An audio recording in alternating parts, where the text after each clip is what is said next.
এমনিতে মরে একটা, আহত হয় একটা, একটাই যায় স্যার, বাকি যায়।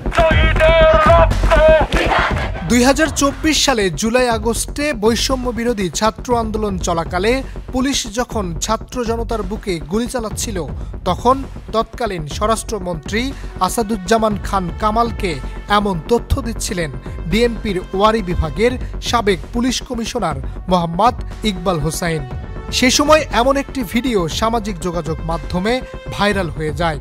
ছাত্র আন্দোলনের সময় ভাইরাল সেই ভিডিওতে দেখা যায় আসাদুজ্জামান খান কামালকে পুলিশ কর্মকর্তা ইকবাল বলছেন, গুলি করে করে লাশ নামানো লাগছে স্যার, গুলি করি, মরে একটা, আহত হয় একটা, একটাই যায় স্যার, বাকিটি যায় না।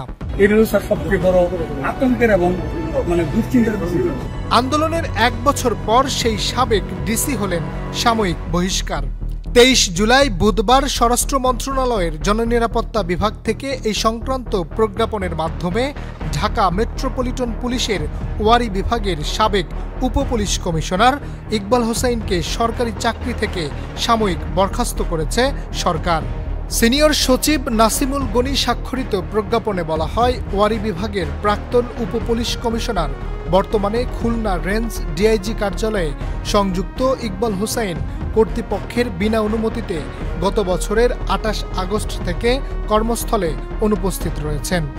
সরকারি কর্মচারী বিধিমালা অনুযায়ী পলায়নের শামিল এবং বিধি অনুসারে শাস্তিযোগ্য অপরাধে অভিযুক্ত হওয়ায় যেদিন থেকে অনুপস্থিত সেই তারিখ থেকে মোহাম্মদ ইকবাল হোসাইনকে সাময়িক বরখাস্ত করা হলো।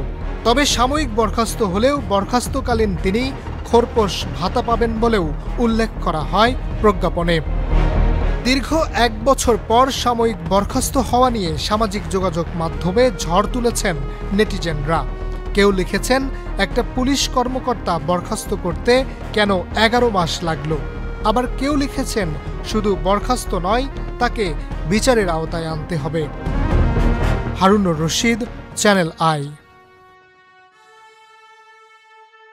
বান্ডেল থাকলে প্রতি সেনমানিতে টাকা বাঁচবে। বিকাশ সেনমানি বান্ডেল কিনে জিতুন প্রতি লেনদেনে।